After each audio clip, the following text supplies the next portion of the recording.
ഇതാ പാകിസ്ഥാൻ അഫ്ഗാനിസ്ഥാൻ യുദ്ധം തുടങ്ങിയിരിക്കുന്നു എന്ന് ഉച്ചയിസ്വരം പ്രഖ്യാപിക്കുകയാണ് ചില മാധ്യമങ്ങൾ. യുദ്ധം ഉണ്ടോ ഇല്ലയോ എന്ന് രണ്ടാമത്തെ കാര്യം. പക്ഷേ സംഘർഷം മൂർധന്യത്തിലെത്തി നിൽക്കുന്നു എന്നതിൽ യാതൊരു സന്ദേഹവുമില്ല. കാബൂളിൽ വെടിവെച്ച കേട്ടതായും പാകിസ്ഥാൻ എയർക്രാഫ്റ്റുകൾ, പാകിസ്ഥാൻ യുദ്ധവിമാനങ്ങൾ കാബൂളിന് മേലും കാണ്ഡഹാറിന് മേലും ഇരമ്പി പറഞ്ഞതായും സ്ഫോടന ശബ്ദമുണ്ടായതായും ഒക്കെ തന്നെ ചില റിപ്പോർട്ടുകളുണ്ട്. ഈ റിപ്പോർട്ടുകളുടെ അടിസ്ഥാനത്തിൽ എന്താണ് പാക് മേഖലയിൽ നടക്കുന്ന സംഘർഷം, അതിൻ്റെ ഒരു പശ്ചാത്തലവും അതിൻ്റെ നാൾവഴികളും വരും വരാഴികളും ഇത് ഇന്ത്യയെ ഏത് രീതിയിൽ ബാധിക്കും എന്നതുമായി ഇപ്പോഴിതാ നിങ്ങളോട് ചെറിയ ഒരു സംസാരം നടത്താൻ ഞാൻ ആഗ്രഹിക്കുകയാണ്. ഇന്ത്യയാണ് പാകിസ്ഥാൻ്റെ മനസ്സിലെ വില്ലൻ. അഫ്ഗാനിസ്ഥാനിൽ കാര്യങ്ങൾ ചവിട്ടി കുഴയ്ക്കുന്നത് ഭാരതമാണ്. എക്കാലത്തും ഭാരതം അഫ്ഗാനിസ്ഥാനെ ചേർത്ത് നിർത്താൻ ശ്രമിച്ചിരുന്നു.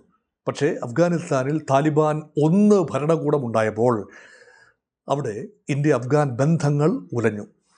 ബിൻ ലാദന് അഭയം കൊടുത്തത് അഫ്ഗാനിസ്ഥാനാണ്. അല്ലെങ്കിൽ അന്ന് അഫ്ഗാനിസ്ഥാനിൽ 2000കളുടെ ആദ്യം അഫ്ഗാനിസ്ഥാനിൽ അധികാരത്തിലുണ്ടായിരുന്ന താലിബാൻ ഭരണകൂടമാണ്. അപ്പോൾ കണ്ഡഹാർ ലാഡൻ്റെ താവളമായി മാറി, കാബൂൾ വലിയ ബാലികേറ മലയായി മാറി. അവിടെ ഇരുന്നു കൊണ്ട് അഫ്ഗാനിസ്ഥാൻ ഇന്ത്യക്കെതിരെയും അമേരിക്കയ്ക്കെതിരെയും എല്ലാം പണി തുടങ്ങി. അത് മാത്രമല്ല, പാക് താലിബാൻ എന്ന ഒരു സംഘടനയെ, ഒരു സായുധ സംഘത്തെ, ഒരു മിലിഷ്യയെ സൃഷ്ടിക്കാനും അഫ്ഗാനിസ്ഥാനിലെ താലിബാൻ ശ്രദ്ധിച്ചു. അവസാനം കുറേയേറെ വർഷം കഴിഞ്ഞ് അഫ്ഗാനിസ്ഥാനിൽ ഭരണമാറ്റമുണ്ടായി. താലിബാനെ പിന്തള്ളി അമേരിക്ക അനുകൂലമായ ഹമീദ് കർസായി ഭരണകൂടം അവിടെ ഉണ്ടായി. ഏറെക്കാലം ആ ഭരണകൂടം മുന്നോട്ട് പോയി. താലിബാൻ ഒതുങ്ങിയില്ല. അവർ ഗ്രാമങ്ങളിലേക്ക്, മലനിരകളിലേക്ക്, ഗുഹകളിലേക്ക് മാറി. സിറ്റികളുടെ നിയന്ത്രണം മാത്രമായി അമേരിക്ക അനുകൂല ഭരണകൂടം ഒതുങ്ങി. ആ ഭരണകൂടം നിലനിർത്താൻ $6 ട്രില്യൺ അമേരിക്കയ്ക്ക് ചെലവഴിക്കേണ്ടി വന്നു. ഈ ബാധ്യത, വിയറ്റ്നാം യുദ്ധത്തിന് അമേരിക്ക ചെലവഴിച്ച തുകയും ഈ യുദ്ധത്തിന്, അപ്പോൾ അമേരിക്ക മറ്റിടങ്ങളിൽ ചെലവഴിക്കുന്ന വൻപൻ തുക ഒരു ബാധ്യതയായി വന്നപ്പോൾ അമേരിക്ക അവസാനം ഏതാനും 3-4 വർഷം മുൻപ് അഫ്ഗാനിസ്ഥാനിൽ നിന്നും പിന്മാറി താലിബാനെ തന്നെ അധികാരമേൽപ്പിച്ചുകൊണ്ട് ഇപ്പോൾ അവർ ക്ലെയിം ചെയ്യുന്നത് താലിബാൻ 2.0, കുറച്ചുകൂടി പദം വന്ന, കുറച്ചുകൂടി മിതവാദികളായി മാറിയ, കുറച്ചുകൂടി സിവിലൈസ്ഡായിട്ട് മാറിയ ഒരു താലിബാനെ ഭരണം കൈമാറി എന്ന രീതിയിൽ മേനി നടിച്ചുകൊണ്ട് അമേരിക്ക അങ്ങ് പിന്മാറി.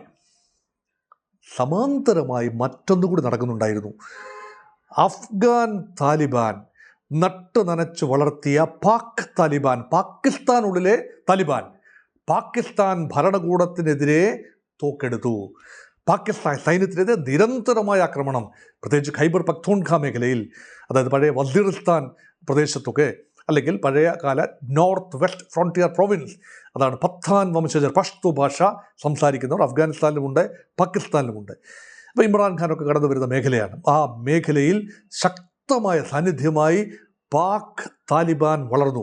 ഭരണകൂടത്തിന് കടന്ന് പാകിസ്ഥാൻ്റെ ഇവിടെ നിന്ന് കറാച്ചിയിൽ ഇരുന്നുകൊണ്ട്, ലാഹോറിൽ ഇരുന്നുകൊണ്ട്, അല്ലെങ്കിൽ ഇസ്ലാമാബാദിൽ ഇരുന്നുകൊണ്ട് നിയന്ത്രിക്കുന്ന പാകിസ്ഥാൻ ഭരണകൂടത്തിന് കടന്നു ചെല്ലാനാവാത്ത രീതിയിൽ ആ മേഖല മാറി.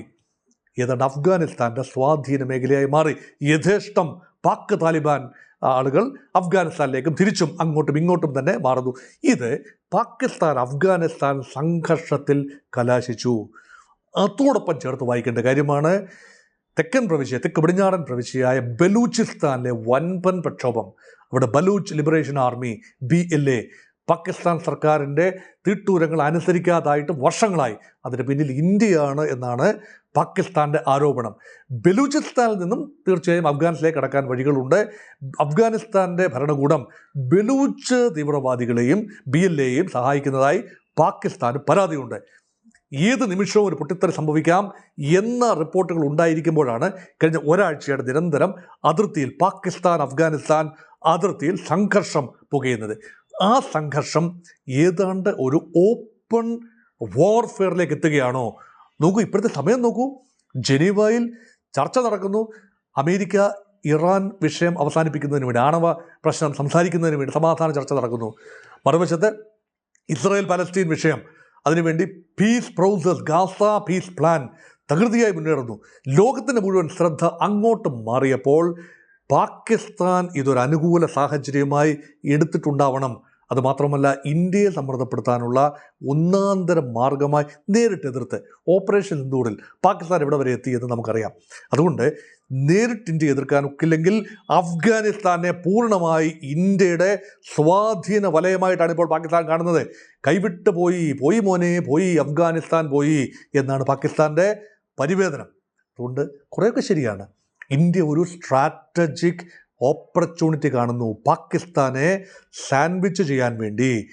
മറുപക്ഷത്തെ ഇന്ത്യക്ക് സ്വീകാര്യനായ ഒരു പങ്കാളി ഉണ്ടാകണം. ചരിത്രപരമായ ആ പങ്കാളിത്തമൊന്നും ഉണ്ടായില്ല എങ്കിൽ പോലും ഇപ്പോൾ വർദ്ധിച്ചു വരുന്ന ഇന്ത്യ അഫ്ഗാനിസ്ഥാൻ സഹകരണം. പക്ഷെ അഫ്ഗാനിസ്ഥാനിലേക്ക് നേരിട്ട് ഇന്ത്യക്ക് വസ്തുതകൾ, കാര്യങ്ങൾ എത്തിക്കണമെങ്കിൽ ഇറാനിലെ ചബഹാർ പോർട്ടിലൂടെ മാത്രമേ സാധിക്കൂ. അല്ലെങ്കിൽ നേരിട്ട് പാകിസ്ഥാൻ കടന്ന് അഫ്ഗാനിസ്ഥാനിലേക്ക് ഇന്ത്യക്ക് വഴി തുറക്കാനാവില്ലല്ലോ. അതുകൊണ്ടാണ് ഇറാൻ വിഷയവും ഇവിടെ വിഷയമാകുന്നു. ഇറാൻ്റെ ചബഹാർ പോർട്ട് ഉൾപ്പെടെ അമേരിക്കൻ ഉപരോധത്തിൽ നിൽക്കുകയാണ്. ഇറാനുമായി ഇന്ത്യ സന്ധി ചെയ്തു തന്നെയാണ് പോകുന്നത്. ഇസ്രായേലുമായി കഴിഞ്ഞ ദിവസം പ്രധാനമന്ത്രി ഇസ്രായേൽ സന്ദർശിച്ചുവെങ്കിലും ഇറാനെ പൂർണ്ണമായി കൈവിടാൻ ഇന്ത്യ തയ്യാറല്ല.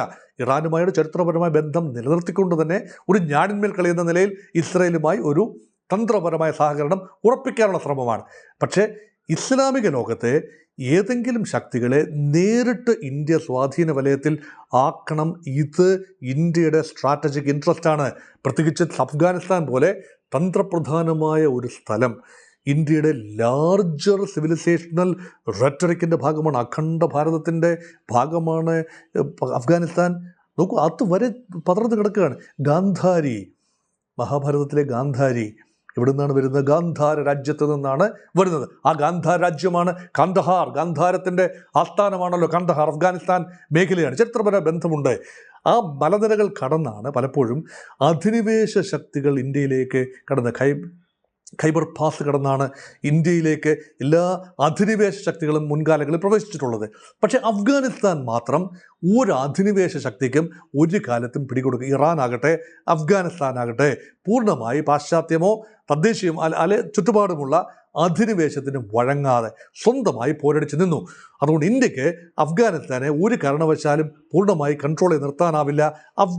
അഫ്ഗാനിസ്ഥാൻ്റേതായ ചില പ്രയോറിറ്റികളുണ്ട്. പക്ഷേ ഇന്ത്യയെ സംബന്ധിച്ചിടത്തോളം പാകിസ്ഥാനെ കൗണ്ടർ ചെയ്യാനുള്ള ഒന്നാന്തരം മാർഗമാണ്. എങ്കിൽ പിന്നെ ഒരു വഴിയേ ഉള്ളൂ പാകിസ്ഥാന് മുന്നിൽ, അഫ്ഗാനിസ്ഥാനിൽ ആഞ്ഞടിക്കുക. ഈ സമയത്ത് അധികം ശ്രദ്ധിക്കപ്പെടാതെ പോകും.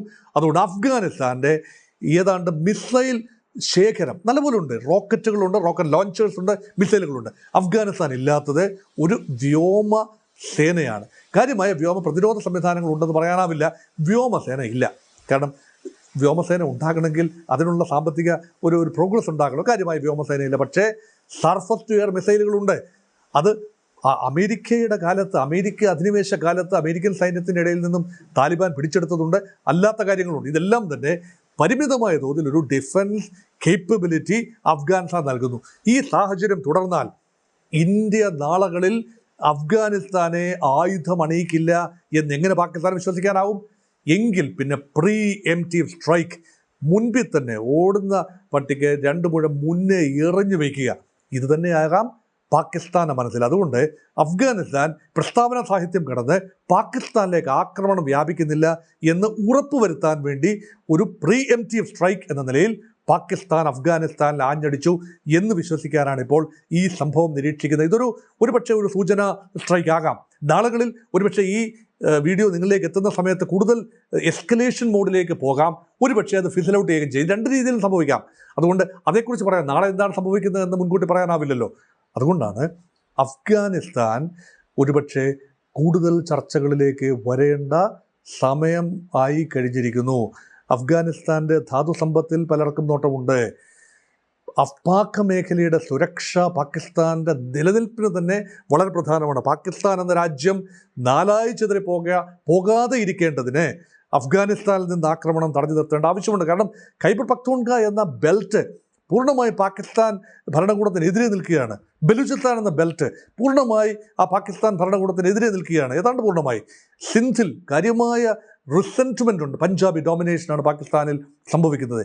അങ്ങനെയെങ്കിൽ പാകിസ്ഥാൻ എന്ന രാജ്യം തന്നെ ഭൂമുഖത്ത് നിന്ന് അവസാനിച്ച് പോകാതെ ഇരിക്കേണ്ടതിന് പാകിസ്ഥാൻ സ്റ്റേറ്റിൻ്റെ പവർ പരമാവധി, ആ സ്റ്റേറ്റിൻ്റെ പവറിൽ വ്യോമസേനയ്ക്ക് നിർണായകമായി പങ്കാളിത്തം. പാകിസ്ഥാൻ ആണവ രാജ്യമാണ് ഇല്ലേ? ഖെറാന ഹിൽസിൽ വരെ ഇന്ത്യയുടെ പ്രഹരം എത്തിയപ്പോഴാണല്ലോ ഡൊണാൾഡ് ട്രംപ് ഇടപെട്ടതായി പറയുന്നത്. അപ്പോൾ ശക്തമായ ആണവ സാന്നിധ്യമാണ് പാകിസ്ഥാൻ. ഇതൊന്നും അഫ്ഗാനിസ്ഥാനെതിരെ ഉപയോഗിക്കില്ല, ഇന്ത്യക്കെതിരെ ഉപയോഗിക്കാനുള്ള ധൈര്യവും ഉണ്ടാവില്ല. ഉണ്ടായാൽ ഓൾ ഔട്ട് വാറാണ്. അതൊന്നും നമുക്കിപ്പോഴത്തെ സംസാരത്തിൽ ആ കാര്യങ്ങൾ ഉദിക്കുന്നില്ല. പക്ഷേ പരമ്പരാഗതമായ സൈനിക ശക്തി, ഇന്ത്യക്കെതിരെ ഉപയോഗിക്കാനാവാതെ പോയ സൈനിക ശക്തി അഫ്ഗാനിസ്ഥാനെതിരെ ഉപയോഗിച്ചുകൊണ്ട് താലിബാനെ മെരുക്കിയെടുത്ത് സാധിക്കുമെങ്കിൽ ഒരു പുതിയ ഭരണം അഫ്ഗാനിസ്ഥാനിൽ കൊണ്ടുവരാൻ, പാകിസ്ഥാന് കൂടി സ്വീകാര്യമാകുന്ന ഒരു ഭരണക്രമം അഫ്ഗാനിസ്ഥാനിൽ കൊണ്ടുവരിക, പാക് താലിബാനെ അഫ്ഗാനിസ്ഥാൻ സഹായിക്കുന്നത് പൂർണ്ണമായി ഒഴിവാക്കുക, ഇങ്ങനെയുള്ള അജണ്ടകൾ പുഷ് ചെയ്യാനുള്ള ഒന്നാം തരം ഓപ്പർച്യൂണിറ്റി ടൈമായി പാകിസ്ഥാനെതിരെ കണ്ടതുകൊണ്ട് ഈ ആക്രമണം സംഭവിച്ചു എന്ന് കരുതാം.